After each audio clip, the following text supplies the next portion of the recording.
우리는 지난주에 가나 혼인잔치에서 물이 포도주가 되게 하시는, 즉 사물의 본질을 바꾸시는 예수님의 신적 능력을 첫 번째 표적으로 확인했습니다. 오늘 본문 54절에 요한은 예수님께서 갈릴리로 오신 후 행하신 두 번째 표적이라고 이렇게 증거하고 있습니다. 첫 번째 표적에서는 물이 포도주가 되듯이 우리의 본성을 바꾸시는 예수님은 성도와 정혼하신 후에 성령을 통해 우리를 끊임없이 자극하시고 변화시켜서 마지막 재림하실 때 거룩한 세마포 옷을 우리에게 입히시고 어린 양의 혼인잔치를 여시면서 교회와 성도들을 신부로 맞이해 주신다, 이렇게 제가 말씀을 드렸습니다. 오늘은 두 번째 표적으로 공간을 초월하신 예수님의 표적을 통해 우리는 어떤 신앙의 모습을 가지고 살아야 하는지 함께 살펴보려고 합니다. 요한복음의 줄거리를 쭉 보면 내용이 이렇습니다. 예수님께서 남쪽 유대 땅에서 요단강 근처에서 세례 요한을 만나셔서 세례를 받으십니다. 그곳에서 몇 제자들을 선택하신 후 다시 북쪽 갈릴리 땅으로 오셨습니다. 그러니까 유대 땅은 남쪽, 북쪽, 중간에는 사마리아가 끼어 있어요. 그래서 남쪽은 유대 땅, 북쪽은 갈릴리 땅, 그리고 중간에는 우리가 사마리아 땅이다, 이렇게 생각하시면 되겠습니다. 그래서 북쪽의 갈릴리로 오셔서 이제 제자들을 선택하시고 첫 번째 행하신 기적이 가나 혼인잔치의 표적이었습니다. 그리고 이제 공식적인 예수님의 사역이 이제 시작이 되어집니다. 이제 갈릴리에서 사역하시다가 예수님께서 유대인의 명절을 맞이했는데 그 명절이 바로 유월절이었습니다. 유월절이 되면 많은 사람들이 예루살렘에 가서 하나님께 예배를 드리는데 예수님도 그 많은 사람들을 틈에 끼어서 이제 예루살렘에 가셔서 거기서 사역을 하십니다. 그런데 그곳에서 바리새인과 서기관들이 예수님을 대적하게 되고 예수님은 그곳에서 많은 일들을 행하시고 다시 사마리아 땅 중부를 거쳐서 갈릴리 땅으로 오셨습니다. 그런데 예수님께서 뜻하지 않는 말씀을 오늘 본문에서 하십니다. 44절에 선지자가 고향에서는 높임을 받지 못한다. 지금 예수님의 고향은 갈릴리입니다. 갈릴리에서는 선지자가 높임을 받지 못한다, 갑자기 이렇게 말씀하신 것입니다. 그런데 45절에 보면 상황이 좀 다릅니다. 갈릴리에 이르심에 갈릴리인들이 그를 영접하니 이는 자기들도 명절에 갔다가 예수께서 명절 중 예루살렘에서 하신 모든 일을 보았음이더라 라고 기록하고 있습니다. 분명 명절 때 유대 예루살렘에서 예수님께서 행하시는 많은 일들을 보고 갈릴리 사람들이 예수님을 영접했다라고 기록하고 있는데 예수님은, 선지자는 고향 땅에서 높임을 받지 못한다, 이렇게 서운하게 말씀하신 겁니다. 그렇다면 고향 사람들이 영접했지만 그 영접이 예수님의 생각에는, 마음에는 영접이라고 생각이 들지 않는 것입니다.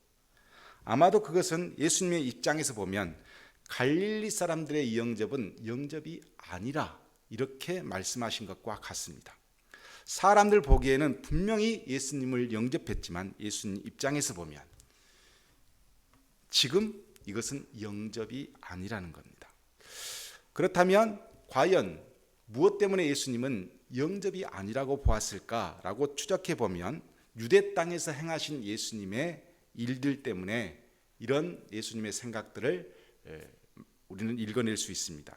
요한복음 2장 23절에 보면 과연 예수님께서 유대 땅에서 무슨 일을 행하시고 갈릴리로 오셨는가가 기록이 되어 있는데, 유월절 예루살렘에 계시니 많은 사람이 그의 행하시는 표적을 보고 그의 이름을 믿었으나 라고 기록되어 있습니다. 즉 예루살렘에서 예수님께서 많은 표적을 행하셨습니다. 그것을 누구도 봤냐면 고향 사람인 갈릴리 사람들도 보게 되었습니다. 그리고 예수님을 영접한 것입니다. 왜 예수님은 갈릴리 사람들의 영접을 받으시면서 높임을 받지 못한다라고 생각하셨을까?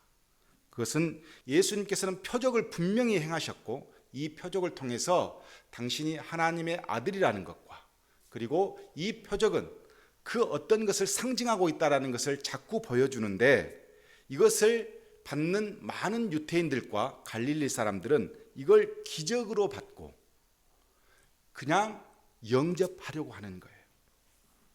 이런 영접은 예수님 생각에는 예수님을 집중하는 것이 아니라 결국은 뭐냐면 예수님의 표적을 집중하는 것이기 때문에 예수님은 이런 영접은 원치 않는다는 겁니다. 결국 제가 이렇게 태양을 가리켰더니 태양을 보는 것이 아니라 어디를 보냐면 제 손가락을 보고 있는 것과 똑같은 겁니다. 그래서 예수님은 이런 영접은 영접이 아니라는 거예요. 이런 영접은 높임을 받지 못한다는 겁니다. 어떤 권사님께서 저에게 참 재밌는 말씀을 하나 해주셨습니다. 이제 시골에 사시는데 도시에 있는 사위가 자꾸 전화해서 올라오시라 그러시는 거예요. 그래서 이제 또 사위 집에 딸 집에 이렇게 놀러를 가면 손자들이 엄청 할머니를 좋아하는 거예요. 그리고 할머니하고 이렇게 같이 있고 있는 것을 너무 좋아해서 서로 저녁마다 할머니하고 자겠다고 그러는 거예요. 그렇게 된 이유는 뭐냐면 할머니가 오면 엄마 아빠도 막 조였다가 풀어주거든요. 그러니까 할머니만 오면 해방감을 느끼는 거예요. 그뿐만 아니라 잠자면서 같이 자고 이야기하고 그리고 엄마 모르게 용돈을 주거든요. 그러니까 아이들이 할머니를 너무너무 좋아하는 거예요. 그런데 또 올라가면 그냥 가는 게 아니라 시골에서 이것저것 만들어서 갖고 올라갑니다. 갖고 올라가서 이제 식사를 하면 사위가 그러는 거예요. 어머니께서 해주신 반찬이 너무너무 맛있다. 밖에서 사 먹을 수 없을 만큼 맛있다. 그러면서 어머니가 해주신 반찬이 좋다고 그러면서 늘 그것만 먹는 거예요. 기분이 좋죠. 딸도 이제 친정엄마가 올라왔으니까 좀 쉬고 하는 거예요. 이제 다 일이 마치고 내려오려고 그랬더니 일주일만 더 있다 가라고 자꾸 사위하고 딸이 그렇게 이야기해서 일주일 더 있게 되었어요. 어머니가 있으니까 이제 사위하고 딸은 그동안 못했던 모임도 부부 동반도 좀 가고 영화도 좀 보고 애들 맡겨놓고 이렇게 좀 자유로운 시간을 보냈어요. 그런데 며칠이 지나고 나서 권사님이 힘들다는 걸 알았어요. 벅차요. 애들 보기도 벅차고 저녁에 반찬하기도 힘들고 하면서 마음이 갑자기 힘드니까 빨리 집에 가고 싶다 하는 마음이 든 거예요. 일주일을 다 채우고 이제 집에 가려고 하니까 딸과 사위가 봉투를 하나 줬어요. 고생하셨다고 용돈을 드린 거죠. 그런데 그 용돈을 받는 순간 갑자기 수고비라는 생각이 들면서 반갑지가 않더라는 거예요. 이런 감정과 똑같은 것이 뭐냐면 영접을 받아도 영접 같지 않는 영접이 있는 겁니다. 예수님께서는 많은 사람들이 영접한다고 하지만 자신을 영접한 것이 아니고 자신이 행한 그 기적을 영접하는 것을 예수님은 영접이라고 생각하지 않으셨던 겁니다. 이들의 영접은 밑바닥에서는 자신들의 육신의 이익과 어떤 물질의 변화, 표적과 기사 때문에 예수님을 통해서 얻어들이는 것이 그것이 더 좋아서 예수님을 영접한 것이지 예수님의 말씀을 영접하는 것은 아니었습니다. 이것은 영접이 아니라 예수님을 이용한 것이 되었기 때문에 그렇습니다. 예수님께서 기적과 표적을 행하신 이유는 요한복음에 보면 명백합니다. 믿고 구원하기 위해서 기적과 표적을 행하셨고 자신이 하나님의 아들이심을 분명하게 증명하기 위해서 기적과 표적을 행하셨다. 요한복음 그렇게 기록하고 있습니다. 그런데 백성들은 마치 영웅을 대접하는 것처럼 그 기적과 표적에 맛을 들여서 계속 그것을 찾고 쫓는 겁니다. 많은 사람들이 표적과 기사에 집중해서 결국 예수님의 말씀에는 집중하지 않고 계속해서 자극적인 기적을 찾아 예수님을 영접하려고 합니다. 그렇다면 어떤 영접이 정말 영접하는 것이고 높이는 것일까? 우리는 따라 보아가야 합니다. 오늘 본문에 나타난 왕의 신하가 보여준 행동이 결국은 예수님을 높이는 행동이라는 것입니다. 본문 46절에서 예수님께서 가나 혼인잔치 때 물로 포도주를 만들었던 장소에 오셨다고 기록되어 있고, 그런데 왕의 신하가 자신의 아들의 병들어 죽게 되었으니 죽기 전에 오셔서 좀 고쳐달라 이렇게 간구합니다. 그때 예수님께서 그 사람에게 이런 말씀을 하십니다. 너희는 표적과 기사를 보지 못하면 도무지 믿지 아니하리라. 너도 갈릴리 사람들과 똑같이 지금 내게 원하는 것은 표적과 기사지, 이런 겁니다. 왕의 신하에게 너도 너의 이익을 위해서 나를 영접하는 거잖아. 결국 네가 피로를 채우기 위해서 나를 맞이하러 왔잖아. 이렇게 예수님께서 말씀하시는 것과 같은 내용입니다. 예수를 믿는 많은 사람들이 이렇듯 초기에 갈릴리 사람들처럼 자신에게 영향을 주는 표적과 기사에서 우리는 많이 출발합니다. 이런 신앙은 눈에 보여지는 현상을 쫓는 사람들처럼 계속해서 자극적인 것을 원하고, 계속해서 뭔가를 받기를 원하고, 계속해서 내 손에 쥐어지는 그런 신앙만 원하기 때문에 결국 말씀이 내 안에 들어오는 것을 방해하게 되어집니다. 눈에 보여지는 기적 등을 기대하고 오는 것은 주님을 높이지 못한다는 것입니다. 제가 무서운 이야기 하나 하겠습니다. 나무인데 아주 특별한 나무예요. 그래서 이 나무를 심었더니 다른 나무보다 월등하게 잘 자라는 거예요. 그래서 이 나무에 특별하게 의미를 부여했어요. 또 돌이 하나 있어요. 이건 돌인데 다른 돌보다 특별하게 내가 어디에서 가져온 돌이에요. 그것을 계속해서 이미지를 부여했더니 결국은 이 돌은 나에게 너무 특별한 돌이 됐어요. 그래서 뭐가 되냐면 이 돌이, 이 나무가 나를 지배해요.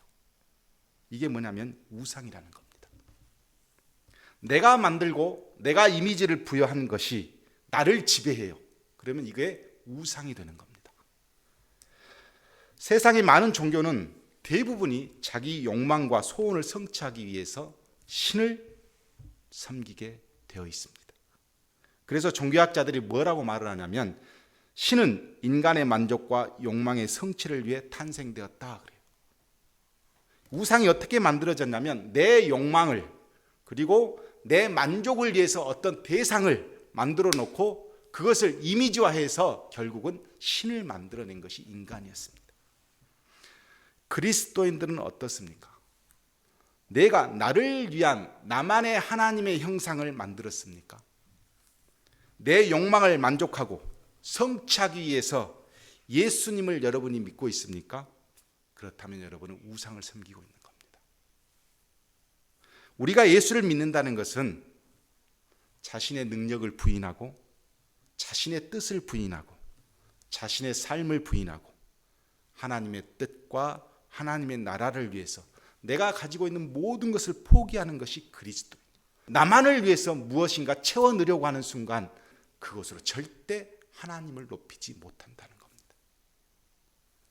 그런데 오늘날 우리가 예수님을 구주라 시인하면서 예배하는데 자기 욕망을 채우기 위해서 예배하고 눈에 보이는 기적적인 사건들을 통해 자기 만족을 시키기 위해서 계속 기적을 요구하는 기도를 드리고 그러다 보니 우리는 그것으로 하나님의 영광을 높이지 못하게 되어집니다.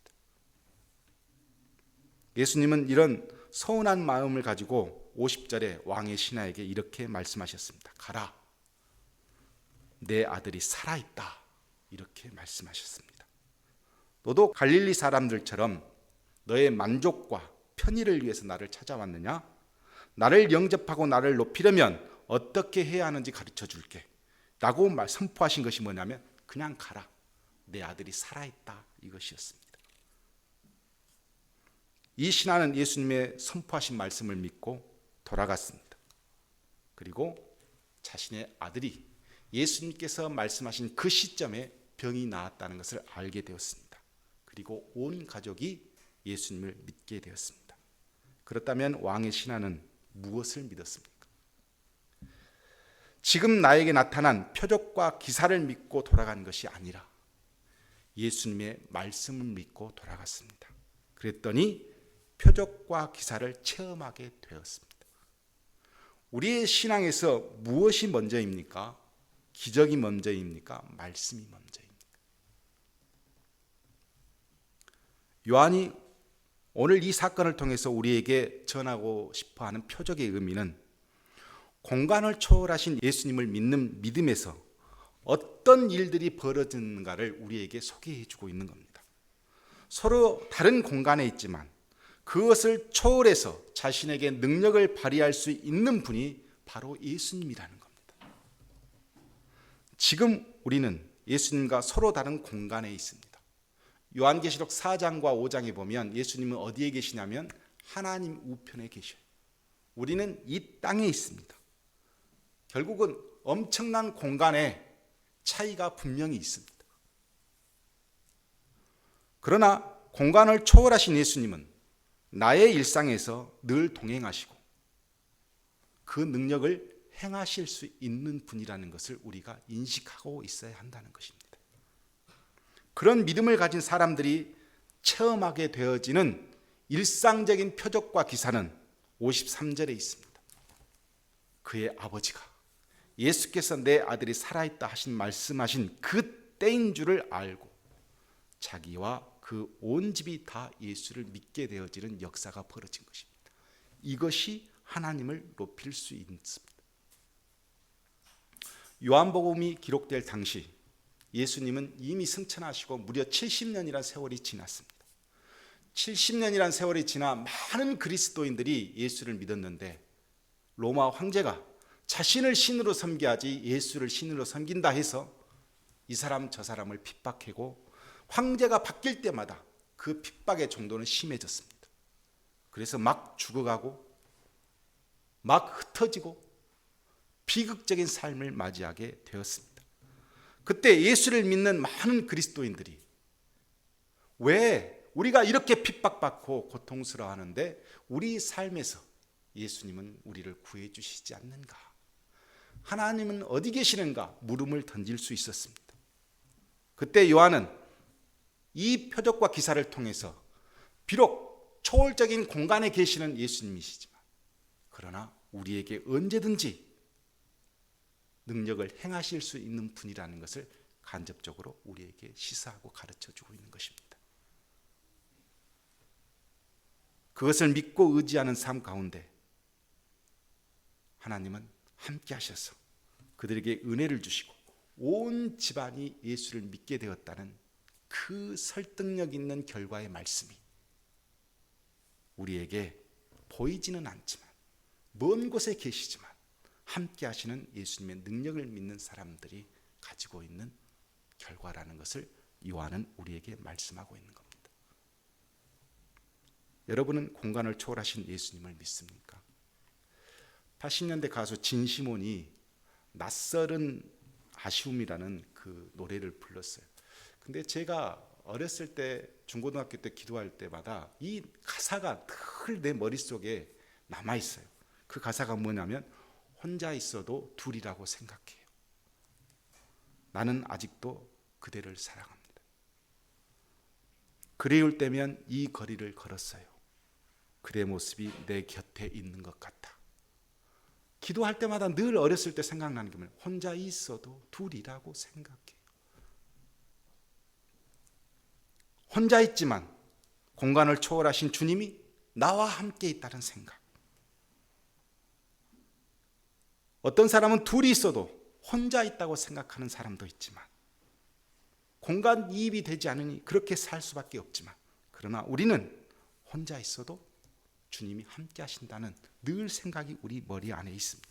이렇게 공간을 초월하신 예수님에 대한 믿음이 우리 안에 있을 때 우리는 뭐 하냐면 예수님을 높일 수 있고 우리 가정에서 놀라운 기적들을 맛보게 된다는 것입니다. 제가 초등학교 때 이 프란다스 개를 보면 그렇게 그 만화가 마음에 사춘기가 접어들어서 그랬는가 몰라도 막 그게 그 슬프고 굉장히 기억에 오래 남는 거예요. 내용에 보면 이렇습니다. 이 네로라는 아이가 엄청 가난하게 살잖아요. 가난하게 살아서 그 우유 배달하면서 겨우 생계를 유지하는 이 가난한 아이가 그 동네 방앗갓집 딸, 제일 부잣집 딸하고 엄청 친합니다.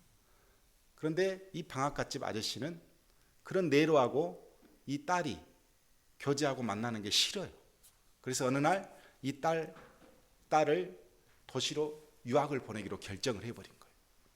그러니까 이 딸이 네로가 너무 어렵게 사니까 이 네로를 두고 가는 게 너무 마음에 아픈 거예요. 그래서 안 가려고 해요. 그런데 어느 날 이 네로가 이 딸을 손을 잡고 어디로 가냐면 성당으로 가는데 그 성당에는 지도가 있었어요. 지도를 보니까 우리가 살고 있는 이곳과 그리고 유학을 가려고 하는 곳이 딱 보니까 지도로 보니까 한 뼘 차이도 안 나는 거예요. 그러면서 뭐라고 이야기하냐면 지금 내가 사는 이곳과 네가 유학 가는 곳은 한 뼘 차이도 안 난다. 그러니까 걱정하지 말고 가라. 이렇게 애가 이야기를 해주는 거예요. 우리가 살고 있는 이곳과 예수님이 계시는 하늘은 한 뼘 차이도 나지 않는 곳입니다. 그럼에도 불구하고 우리는 늘 혼자 있는 것처럼 삽니다. 그리고 기적을 원하고 뭔가 내 삶 가운데서 큰 변화가 있을 것을 기대하며 삽니다. 이런 것으로는 하나님을 높이지 못한다는 겁니다. 이것은 영접이 아니라는 것입니다. 진정한 영접은 혼자 있어도 둘이라고 생각하는, 나 혼자 있어도 주님과 함께 하신다는 그 마음이 진정한 영접이라는 겁니다. 우리의 공간을 초월하신 예수님, 비록 지금 내 눈에 내 옆에 계시지 않지만 언제든지 나에게 역사하실 수 있다라는 그 감정이입, 공간이입이 되어 있어야 우리는 주님을 영접하는 것입니다. 말씀을 마치려고 합니다. 출애굽기 14장에 보면 이스라엘 백성들은 홍해 앞에 섰습니다. 그들의 눈에 보이는 것은 앞에는 바다고 뒤에는 애굽 군대입니다. 그래서 모세에게 원망합니다. 우리가 죽을 데가 없어서 여기까지 데려왔느냐 라고 이야기했을 때 모세가 이런 말을 합니다. 너희는 가만히 있어. 오늘날 여호와께서 어떻게 구원하시는가를 눈으로 봐라. 여기서 이스라엘 백성들은 이 홍해에서 기적을 보았습니다. 그들이 맛본 그 기적으로 그들이 하나님을 높였습니까? 높이지 못했습니다. 광야 40년 동안 그들의 삶은 하나님을 높이지 못하는 삶이 되었습니다. 이제 요단강 앞에 또 섰습니다. 홍해보다도 보잘것없는 요단강입니다. 다시 요단강을 건너 가나안으로 들어가야 하는 상황입니다. 그때 이번엔 지도자가 바뀌어서 여호수아가 이제 이스라엘 백성을 인도할 때 이렇게 이야기합니다. 너희는 레위 사람 제사장들이 너희 하나님 여호와의 언약궤에 매는 것을 보거든 너희가 있는 곳을 떠나 그 뒤를 따르라. 언약궤는 하나님의 말씀을 상징하고 하나님의 임재를 상징하는 법궤입니다. 자, 너희는 그냥 있지 말고 법궤가 앞으로 가면 2,000규빗 뒤에서 따라가라. 법궤를 들고 갈 때 아무 일이 없었어요. 그런데 이 법궤를 든 제사장이 요단강에 물을 대자마자 물이 갈라집니다. 자, 보고 간 것이 아니고 하나님의 말씀을 따라 요단강을 지났더니 결국은 요단강이 갈라졌어요. 똑같은 기적의 사건이었지만 홍해 앞에 있는 이스라엘 백성들은 다 본 후에 갈라져 있는 것을 본 후에 지나갔고 그러나 요단강에 있는 이스라엘 백성들은 말씀을 따라 갔더니 요단강이 갈라졌어요. 이것의 차이는 하나님을 높였느냐 높이지 못했느냐입니다. 다 된 기적을 따라서 가는 것은 높이지 못합니다. 그러나 말씀을 따라 진행한 것은 하나님을 높이게 되어지고 약속을 이루는 결과를 낳게 되는 것입니다. 예수님은 의심하는 도마에게 요한복음에서 이렇게 말씀하십니다. 내 손가락을 이리 내밀어 내 손을 보고 내 손을 내밀어 내 옆구리에 넣어보라. 그리하여 믿음 없는 자가 되지 말고 믿는 자가 되라. 그랬더니 도마가 이렇게 대답합니다. 나의 주님이시오 나의 하나님이십니다. 이렇게 믿음의 고백을 합니다. 그때 예수님께서 뭐라고 말씀하시냐면 너는 나를 본고로 믿느냐? 보지 못하고 믿는 자들은 복되도다 라고 말씀하셨습니다. 보고 믿는 것과 보이지 않는 것을 믿는 것은 차이가 분명합니다. 히브리서 11장에는 이렇게 기록이 되어 있습니다. 믿음은 바라는 것들의 확신이고 보이지 않는 것들의 증거다. 믿음으로 우리는 세상이 하나님의 말씀으로 지어졌다는 것을 깨닫게 되고 보이는 것은 나타나 있는 것에서 된 것이 아니라는 것을 알게 됐다. 이렇게 증거하고 있습니다. 보이지 않는 예수님은 우리 삶 가운데 공간을 초월하신 하나님의 아들이십니다. 내 눈에 보이는 것만 믿고 내 손에 쥐어진 것만 믿으려고 하는 늘 혼자서 그것을 갈망하는 우리들의 삶으로는 공간을 초월하신 예수님을 영접할 수 없습니다. 그런 믿음으로는 절대로 하나님을 높일 수 없습니다. 나의 현실적인 문제에서도 내가 속해 있는 공동체에서도 우리가 하나님을 높이고 영접하는 것은 보이지 않는 것을 믿고 말씀을 따라 행할 때 모든 것이 가능해지기 때문에 그렇습니다. 사랑하는 성도 여러분, 예수님은 하나님과 함께 하시지만 우리와 한 뼘도 안 되는 거리에서 늘 함께 하십니다.